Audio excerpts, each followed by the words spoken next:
Yo, what up, dogs? I went and saw Exorcist Believer as a part of my double feature Thanksgiving extravaganza where I saw Saw X first and then I went and saw Exorcist afterwards. It was at 12:20, same theater, standard def screening, nice recliner chairs. I got myself some concessions this time because I was just in the mood for some popcorn and some peanut butter M&Ms and a Coke. And I went into the theater. There was only seven people total, and the overall theatrical experience of this film, I would say I walked away with a good old it was okay. I got lots of notes here for us, so let's just dive right in head first. Let's go. Okay, so this movie is an R-rated film, and it's mostly for gratuitous, not even gore, but like demonic possession stuff and swear words. You know what I'm saying? And I don't really feel like they were very heavy-handed in the cussing department and or the gruesome department. It was just it was after like it was just like, what is this? You know what I'm saying? Like the special effects on the children, the demon special effects was cool. There is a cool kill in this movie too, and there is some creepiness as well with the sound design that was kind of cool. There's a where she spells out Regan's name in the wood. That chalkboard creakiness on the wood was really cringy. Like it made me go, "Ooh, that's gross." You know what I'm saying? Like because like it also looked like her fingernail was gonna rip off. Not into that, but that's where the R rated is definitely coming from. Okay, the runtime is an hour and 51 minutes. It's definitely 21 minutes too long. This movie should be a tight hour and a half. Yeah, a tight hour and a half. There's a little bit of just redundancy in this film. You'll know what I'm talking about when you see this. As for the budget, it is $30 million to make, which is pretty good. You know what I'm saying? And like you can tell, like the money was well spent in this film. I don't think this movie looks cheap, um, especially when it comes to the special effects side of things. And that's really, I think, where they spent all the money. You know what I'm saying? Because there's nothing like a set piece in this film that really stands out. You know what I'm saying? Where they're like, oh, the budget went into that set. Because a lot of it is just inside houses, inside rooms, inside buildings like hospitals, in the woods, at a school. Like, so the set side of things is pretty minuscule. So there's no like standout set piece that would make you go, that's where the money is. So this is definitely going into the creature feature side of things, the special effects, probably audio, and obviously the budget for these actors too. Okay, and so for the box office returns so far, I know it's been this movie's been out for like 2 maybe 3 weeks now, so we're at a total of a domestic value of $47 million. And the international is at $40 million, and the worldwide total is $87 million right now, and that's pretty good, right? It's made its budget back. It's the it's made its ad revenue back. It's definitely probably made its 8 or 10% to the theater money back. So it's definitely sitting in the black, which is good. But it does have a pretty big mountain ahead of it to climb because from the research that I've seen here, it looks like Universal Pictures paid $400 million to acquire this franchise. So they're going to have to crank out a couple more movies to get that money back and then eventually get into the profit zone for reaping that back. You know what I'm saying? Which, from what I've read, the plan is to make three new Exorcist movies. And I don't know how that's going to go, right? Because this movie's almost at 50 million here in domestic. Uh, will it reach 100 million? I don't think so. It probably won't even reach. You know what? I'll get crazy with it. It's not going to reach $75 million. I don't think it's going to make it by the end of its theatrical run. So for the critical response to this movie, we have a very low Rotten Tomato score at 22%, and we also have an audience score at 58%. The Metacritic numbers are 39 out of 100 for the critic reviews, and it's at a 3.8 for its user rating. The cinema score is at a C, and my personal letterbox score is at 2 stars. Yeah, it's an okay film. That when I say it's okay, that's a 2 star rating. That's how I've been kind of working out my number system. So should you go and see this movie? It's a tough call. Maybe if you're an Exorcist fan, you should go see this movie. Actually, I want to make a note about this. This is a good question to ask right here. Should you watch the original Exorcist before you go and see this movie? The answer, I think, is yes, because I myself haven't seen the Exorcist movie in probably a couple decades, to be perfectly honest with you. So I know of The Exorcist. It's not well ingrained in my brain. You know what I'm saying? I know of it. I know what it did. I know, remember the story. I remember some of the characters, but I'm not like hardcore with it. So I think you should probably watch this movie, the original, just as a refresher before you go into this, because this movie is planned as a sequel to the original. And I would like to point out to my audience, there is a group of women behind me who did not stop talking throughout the whole movie because they didn't really know what was going on and why certain characters were being introduced. Specifically, Ellen Burstyn, who plays Chris McNeil. They were kind of like, who is she and what is she all about? Why is she important? And I thought to myself, well, if you watch the original, you would know what's going on here. And they also had questions of like, who is Regan or Regan? Is it Regan? Yeah, it's Regan. They asked that, like, who's that? Like, why? And I'm like, well, that's the daughter of the original possession. And so with those women asking those questions, I thought, you know what? Everyone should go and watch the first movie, the original first, before you go and see this film. So there is a little bit of homework that I do recommend you go and do. Aside from that, let's get into the story real quick here. It's very, very bare bones story. I'm going to try not to spoil it. I kind of have a different review structure here this time. We're going to try something different. Okay. So the story itself, as I've just paraphrased it off of IMDb, but honestly, the story is about two young girls. They are named Angela, who is played by Lidya Jewett, and her friend Catherine, who's played by Olivia O'Neill, go missing after school. And when they go missing, the family members are trying to find them, as they do. And eventually the girls show up in a barn and they think they've been away for like weeks, right? But they've only been gone away, like missing, for 2 to 3 days. And when the girls come back, they're not really the same girls as they were when they left. And what I mean by, like, they don't have the love of life. They're not their normal cheerful self, you know, doing homework, having fun, talking about boys or girls, whatever, you know what I'm saying? They're different when they come back. And the family members don't know what happened, and they don't understand why their girls are all of a sudden acting a little weird. So the story will follow the husband or father, who is Leslie Odom Jr., who plays the character Victor Fielding, and he is the father to Angela, and he is on a quest to figure out why his daughter is all of a sudden acting the way she is, and why she is been possessed by a demon. Now, the story is pretty bare bones. You know what I'm saying? It's just your run of the mill. This is it. And when you watch this movie, it's not a good story. I have that under my negatives, actually. Okay, so okay, pause for a second here. My new structure to this is, what did I like? Okay, so what did I like is, I like the lead actor, who is Leslie Odom Jr. He was cool, and I'd like to see him in other things.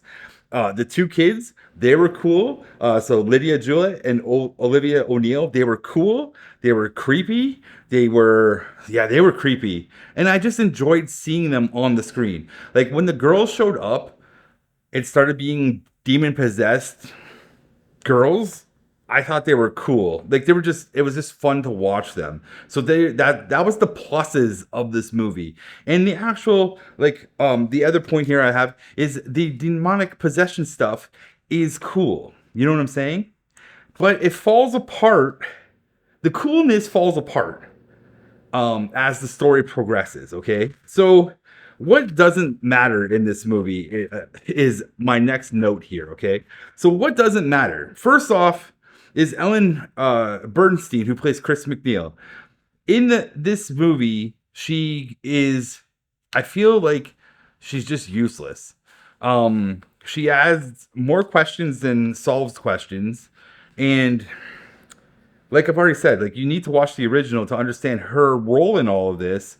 And she kind of contradicts her role in the original in comparison to this one.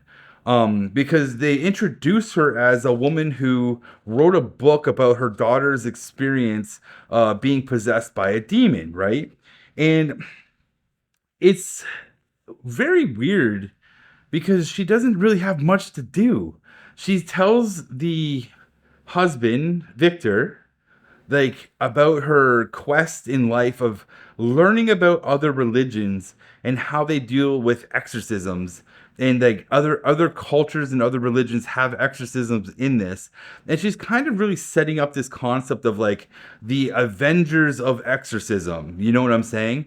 And it doesn't work. It actually falls flat on its face when we get to the climax of this movie. It's really weird, especially when you know the origin and history of what exorcisms are and how they play in the Catholic religion, and how this is a very like an exorcism is a very Catholic practice compared to everything else, which made me start thinking, and we're going to go off a little here, where I was like, is this movie trying to tell me or trying to show me a war of religions between paganism and Catholicism?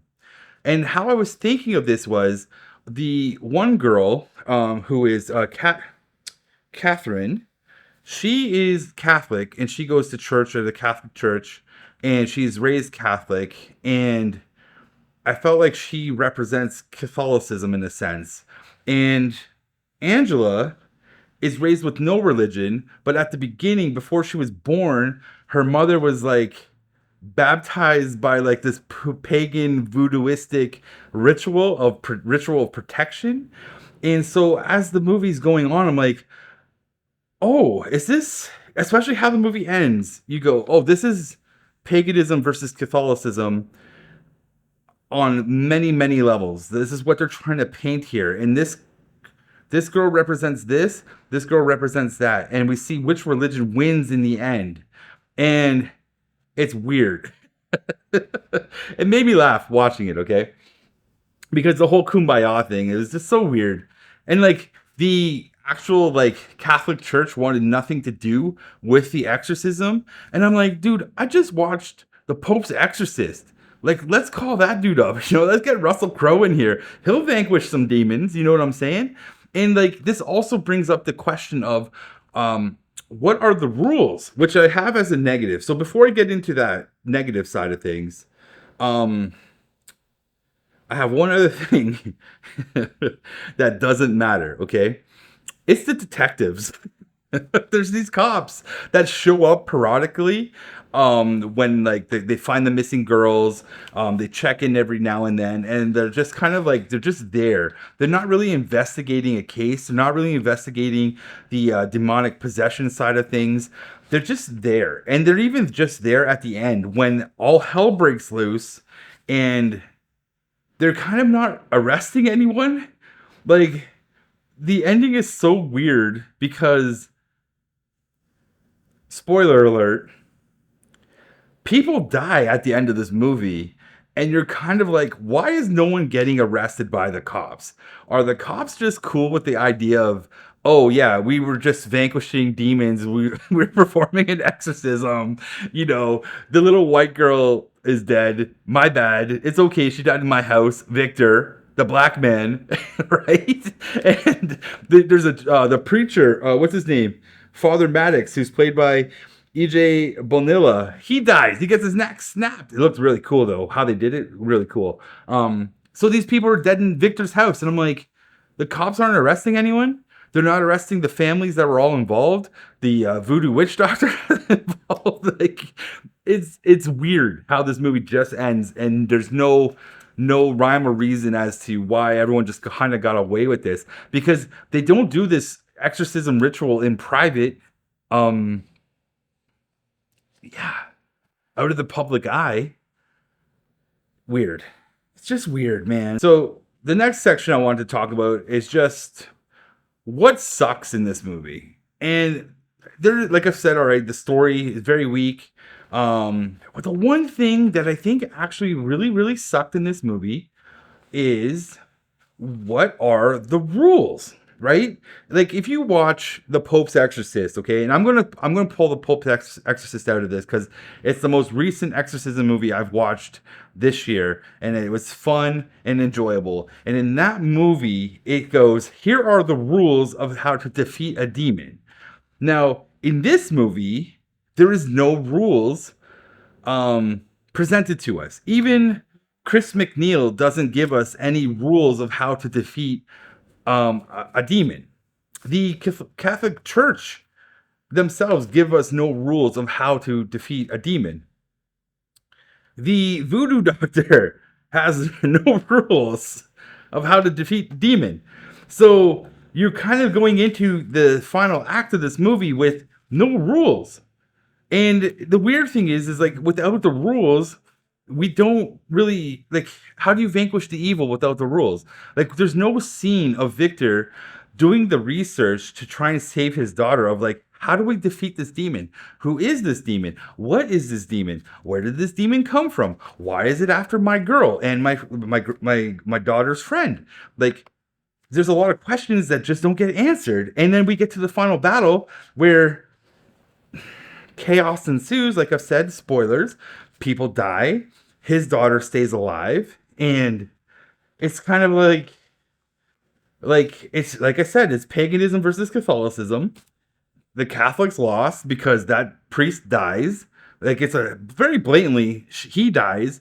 The girl, the cat dies. She was Catholic, and everyone who's on the voodoo pagan side lived, right? And I guess the title of this movie being Believer is, do you believe in faith? What's your faith, and how strong do you believe in it, right? Do you believe in your faith strong enough that it can vanquish a demon and exorcise a demon out of your loved ones? That is the story. That's the rule, right? And I'm just sitting there scratching my head going, this makes no sense.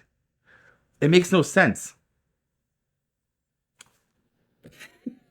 Guys, it just makes no sense. You know, there's another thing I forgot to mention in the like negative it sucks thing, and there's a point in this movie literally where they talk to Chris McNeil. It's between Victor and them, and he was like, so what happened when you saw the exorcism go down with your daughter? And she literally says, I was not allowed in in the room to witness the exorcism because of the patriarchy. And I kind of just sat there for a second. I facepalmed. I was just like this. I was like, no, there's no way you just wrote that line and put that in here. Like, you have to watch the original to understand why she wasn't in there. Like, it wasn't the patriarchy. It's to protect her. like, I don't know, man. I don't know. That's all I got for like what sucks. And like, that's pretty much the end of my review. Like, it's, like I said, it's an okay film. I honestly haven't thought about the movie since I went and saw it in the theater. Like, as soon as I left the theater, I didn't even think about it ever again. You know what I'm saying? And that's not a good thing. That doesn't mean you were entertained. It didn't spawn creativity in my mind of ideas of like, where else could this go? And where will this go? Like, that's the thing too. Like, I don't even care about a sequel. Like, it didn't set up anything to make me go, I'm invested with these characters that you've presented me in the first one, and I want to see a sequel. I want to see what plays out. It didn't do that for me. And like I said, I didn't think about the movie anymore. And that is not a good thing. You want me to leave the theater going, what could possibly happen next? Like, they even introduced a little stinger at the end of the main credits where they actually had, what's her face? Linda Blair came back as Regan, and she reunites with her mom in the nursing home. Oh yeah, like, don't even worry about that aspect of it. And you're like, oh, So she's back now. Who cares? I don't know. It didn't make me think I need to see the sequel because Linda Blair showed up. You know what I'm saying? So that's really my review. I was thinking about like what would I like to have seen differently, and I think we kind of missed the boat about like with the two girls going missing and entering a demonic realm. I think that would have been cool to watch and see like what happened to them and like how they felt that they were gone for 3 days, or sorry, 3 weeks, and the parents were worried for 3 days. And I felt like I think we could have explored that a little bit more and then got into maybe a possession in the second one or something. I don't know. They could have broke it up a little bit differently because like we never really explored the demonic realm in this franchise, right? And I never watched Exorcist 2 or 3, so I don't know, maybe they have. But yeah, I think that we could have explored that a little bit.